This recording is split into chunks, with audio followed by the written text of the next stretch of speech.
안녕하세요. 얼마 전 파혼하게 된 20대 후반의 여성입니다. 청첩장까지 나왔던 건 아니지만 친척분들이며 주변 가까운 사람들 모두한테 제 결혼 소식을 전했던 상황인지라 저도 파혼까지 하고 싶었던 건 아니에요. 하지만 하나를 보면 열을 알 수 있다잖아요. 예비 시어머니가 보여준 몰상식한 행동이 발단이 되긴 했지만 예비 신랑이 중간 역할을 조금이라도 잘해줬으면 상황은 달랐겠지요. 하지만 팔은 안으로 굽는다고 예비 시어머니 편을 들어주면서 오히려 저를 이상한 사람 만드는 예비 신랑 모습을 보니 파혼 말고는 다른 방법이 없겠더라고요. 이렇게 파혼하게 된 것이 정말로 유감이긴 하지만 다시 생각해봐도 정말 잘 내린 결정이었구나 하는 생각밖에 들지 않네요. 예비 신랑, 그러니까 남자친구와 처음 만나게 된 건 회사 선배가 주선해준 소개 자리에서였습니다. 당시 제가 입사한 지 얼마 되지 않았던 시기였다 보니 거절하기 약간 애매한 부분이 있었어요. 좋게 돌려 말해서 거절을 했는데 끈덕지게 달라붙어서 한 번만 나가달라고 계속 부탁을 해오는 선배를 보니 어떻게 나가보지 않을 수가 없겠더라고요. 그래서 결국 소개 자리에 나가게 되었었죠. 그때 남자친구를 처음 만났던 거고요. 왜 그렇게 선배가 저한테 끈덕지게 한 번만 나가보라고 부탁을 했는지는 당시 남자친구를 만나보니 딱 알겠더라고요. 남자친구는 제 회사 선배의 절친한 친구였어요. 과거에 회식 자리에서 단체로 사진을 찍었던 적이 있는데 그 사진을 회사 선배 친구인 남자친구가 우연찮게 보게 되었고 그때부터 집요하게 저를 소개해달라고 부탁을 했었답니다. 10번 찍어 안 넘어가는 나무가 없다는데 당시 연애에 큰 흥미가 없었던 저도 끈덕지게 연락해오던 남자친구를 무시할 수는 없었어요. 직장 선배도 중간에서 노력을 많이 하기도 했었고요. 그렇게 결국 인연이 닿아서 남자친구와는 연애를 시작하게 되었죠. 2년간의 연애 후 남자친구의 청혼에 제가 결혼을 결심하게 되었던 만큼 연애하는 동안은 저에게 참 잘해주던 사람이었어요. 별 쓸데없는 걸 가지고 제 속을 썩이는 일도 없었고 이 사람이라면 평생 내 편에 서주겠구나 하는 확신이 있었죠. 먼저 결혼해서 가정을 꾸리고 살고 있던 저랑 정말 친한 친구가 있었는데 그 친구가 조건 보고 결혼하는 것도 좋지만 저를 많이 좋아해주는 사람하고 결혼하는 게 행복으로 가는 지름길이라는 조언을 해줬던 게 한몫했던 것도 있었고요. 아무튼 그렇게 남자친구와 결혼을 약속하게 되었습니다.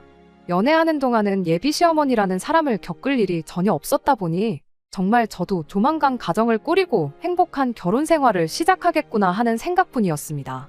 하지만 예비 시어머니께 처음 인사를 드리러 갔을 때 제 생각보다 결혼이라는 게 훨씬 더 힘든 일이겠구나 하는 느낌을 지울 수가 없었어요.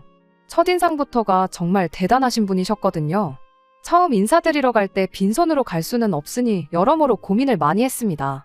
남자친구가 저희 집에 결혼 허락받으러 처음 인사 왔을 적에는 과일 바구니를 사들고 왔었어요. 저도 똑같이 과일 바구니 가져가면 쉬운 일이겠지만 그렇게 할 수는 없었습니다.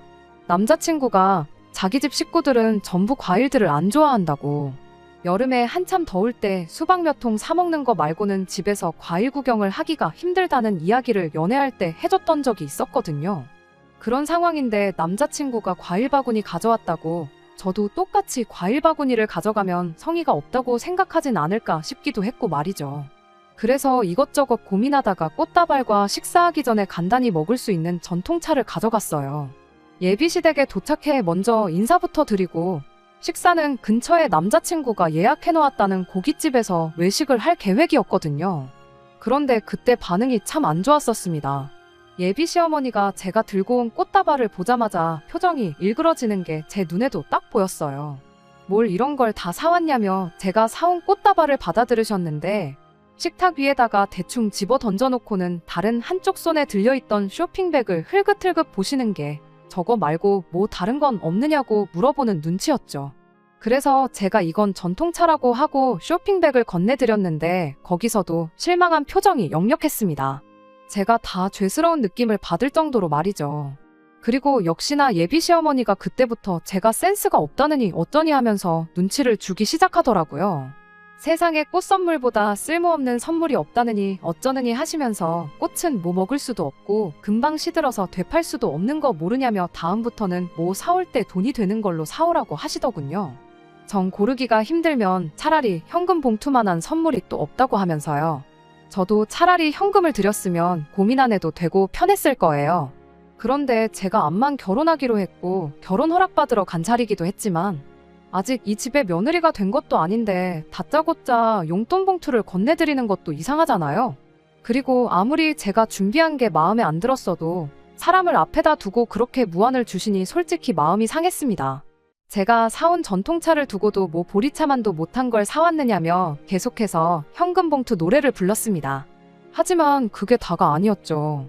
남자친구도 괜히 지금 인사드리고 대화 나눠봤자 좋은 이야기 나올 게 없다는 판단이었는지 이야기는 나중에 나누고 배고프니까 식사부터 하러 가자고 분위기를 전환시키려고 하더라고요. 저도 바늘방석에 앉아서 어머님이 현금 타령하는 거 듣는 거보단 그게 낫다는 생각이 들었어요. 그런데 예비 시어머니도 참 어떤 의미로 대단하시더라고요. 거기다 대고 한다는 소리가 글쎄 뭐 돈 아깝게 고깃집까지 가서 고기를 먹냐고 집에 있는 거 차려줄 테니까 밥 먹고 가고 외식할 돈 있으면 그 돈을 차라리 당신한테 주랍니다. 선물이 시원찮네 어쩌네 그런 이야기는 안 하셨지만 그 이야기의 연장선이나 마찬가지였죠. 내 기분 잡쳤으니 돈으로 풀어달라 시위하는 거나 마찬가지였어요. 집밥이라고 뭐 대단한 거 해주신 것도 아니고 냉장고에 있는 밑반찬들 반찬통 그대로 꺼내주시고 그나마 예비 며느리 왔다고 생색이나 내시려는 듯 고등어 한 마리 구워주셨습니다. 그 와중에도 저 못 먹게 하려고 그러셨던 건지 식사하는 내내 고등어 살만 발라내서 남자친구 밥 위에다가 올려주시는데 제가 꽃다발 한 번 사왔다고 이런 대우까지 받아야 하나 싶은 생각이 다 들더라고요. 집에 돌아가는 길 남자친구가 발에다 주겠다며 따라 나왔는데 정말 파혼 이야기가 목구멍 끝까지 차올랐습니다.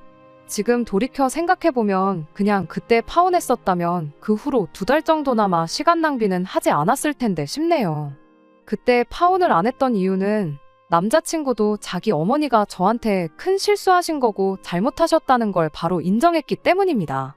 거기서 자기가 중간 역할을 제대로 못한 것도 저한테 빌듯이 사과를 해왔고 다음부터 2번 다시 어머님이 저한테 그렇게 막대하지 못하게 자기가 잘한다고 약속까지 했기 때문이에요. 저도 금방 화를 풀 수 있었던 건 이러나 저러나 제가 남자친구랑 결혼하는 거지 남자친구네 어머니랑 결혼하는 게 아닌 걸 알았다 보니 중간에서 남자친구가 자기 역할만 똑바로 해준다면 2번은 있지 않을 일이라고 생각했기 때문입니다. 그때는 팔이 안으로 굽는 법이라는 걸 전혀 생각도 하지 못했지만 말이죠. 그 뒤로 예비 시어머니를 한 번 더 찾아뵐 일이 있었어요. 그때는 그 노래를 부르던 현금 봉투는커녕 당한 게 아직 앙금으로 남아있었다 보니 그냥 빈손으로 찾아갔었습니다. 그런데 또 웃긴 건 예비 시어머니는 꽃다발을 사갔을 때보다 빈손으로 왔을 때 오히려 더 정상적인 사람처럼 보였고 저한테도 꽤나 잘해주셨었죠. 한편으로는 빈손으로 온 저한테 아무 말도 안 한 게 남자친구가 저랑 약속한 대로 어머님한테 잘 말씀드렸구나 그런 생각도 들어서 저도 기분이 좋았었죠. 그날 양가 상견례 날짜도 잡게 되었고요. 상견례 때는 따로 별다른 사건은 없었어요. 결혼이야 남자친구랑 벌써 양가 어른들 도움 없이 우리 모은 돈만 가지고 반반 결혼을 하는 게 좋겠다는 식으로 이야기가 되어 있었다 보니 그날 자리는 정말 말 그대로 양가 어른들이 처음 인사를 나누는 자리로 좋게 마무리가 되었었거든요.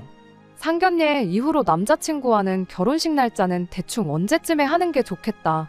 식장은 어디가 좋다더라 하는 이야기 정도만 나누고 있었어요. 그때쯤이 1년 중에 저희 회사가 가장 바쁠 시기라서 그 시기만 넘기고 본격적인 결혼 준비를 시작하려고 했었거든요. 그런데 그때쯤 예비 시어머니한테서 예단은 어떻게 할 거냐는 연락을 받게 되었네요. 결혼은 허례허식 빼고 남자친구와 제 돈만 가지고 하기로 했었고 당연히 예단과 예물은 생략하자고 벌써 이야기를 해놓은 상황이었거든요. 제가 예단은 안 하기로 했다고 대답하는 방법도 있었지만 처음 인사드리러 갔던 그날의 악몽이 떠올라서 이 부분은 남자친구한테 맡기기로 했습니다. 어머님께는 남자친구랑 이야기해보겠다는 간단한 대답만 했고 바로 남자친구한테 연락해서 이 부분은 잘 좀 설명드리라고 부탁을 했었죠. 남자친구는 알겠다고 자신있게 대답을 했는데 며칠 뒤에 아무리 생각해봐도 친척들 보는 눈이 있는데 예단을 생략하는 건 경우가 아닌 것 같다며 최소한이라도 하는 게 어떻겠냐는 말을 꺼내왔습니다. 그래서 알겠다고 대답했죠. 대신 저도 예단한 만큼 예물을 받아야겠으니 그리 알라고 말했죠. 알겠다고, 그럼 그렇게 하자고 대답한 남자친구였는데 그 뒤로 예단에 대한 이야기는 쏙 들어갔어요.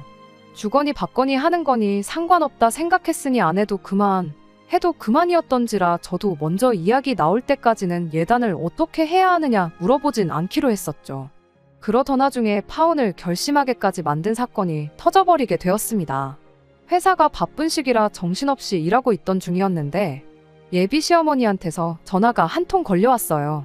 무슨 일로 전화를 다 하셨나 싶었는데 다짜고짜 당신이 지금 저희 회사 근처에 와 계시답니다. 저희 회사가 예비시댁에서 거리가 있다 보니 예비 며느리 보겠다고 일부러 지나가다 들리신 건 아닌 것 같고 작정하고 찾아오신 건가 하는 불길한 생각부터 들었어요. 원래는 야근을 해야 했는데 상황이다 보니 회사에 양해를 구하고 저 먼저 정시에 퇴근을 하게 되었죠. 예비 시어머니가 저를 기다리고 있었을 근처 카페로 갔는데 세상에 카페 밖에서 저를 기다리고 계셨어요. 커피 한 잔 시키는 게 아까워서 저 올 때까지 밖에서 기다리셨던 건가 싶었는데 예상외로 그건 아니더군요. 그렇다고 카페에서 저랑 대화나 나누자고 오신 것도 아니었고요. 대뜸 저보고 어디 당신이랑 같이 갈 곳이 있다고 하더니 택시를 잡으시더라고요. 다들 예상하셨겠지만 택시비는 제가 냈네요. 도착한 곳은 저희 회사에서 가까운 거리에 있는 근처 대학병원 장례식장이었습니다. 대체 왜 누구 장례식이길래 예비 며느리인 저를 굳이 데리고 여기까지 오셨나 싶었는데 장례식은 예비 시어머니의 지인분 장례식이었습니다. 굳이 정확하게 짚어서 말한다면 예비 시어머니 고향 친구분의 남편 되시는 분의 장례식이었죠. 그러니까 저한테는 생판남이나 다름없는 사람이고요. 제가 아닌 예비 시아버지, 적어도 아들인 남자친구와 같이 가야 마땅한 장례식에 왜 저를 데리고 오셨나 했더니 아니나 다를까 장례식장 앞에 있는 ATM기를 가리키더니 저보고 부조금하게 저기서 한 50만 원 정도만 뽑아오라 시키는 겁니다. 예비 시어머니가 50만 원이 없어서 그런 건 당연히 아닐 거라는 생각이 들었고 굳이 저를 데려온 이유가 제 돈으로 부조를 하려고 그랬던 거구나 하는 걸 대번에 알게 되었죠. 거기서 대판 싸우는 방법도 있었겠지만 앞만 모르는 사람일지라도 장소가 장례식장 앞인데 거기서 싸워봐야 뭐 하겠냐는 생각이 들더라고요. 어이는 없었지만 남자친구한테 돌려받으면 되겠지 싶은 생각으로 현금 인출해서 제 돈으로 정말 일면식도 없는 분 장례식에 부조를 했습니다. 장례식장 안에는 들어가기 뭐했어요. 모르는 사람 장례식에 가는 것도 가는 거지만 당시 제가 입고 있던 복장이 장례식장에 어울리는 복장은 아니었거든요.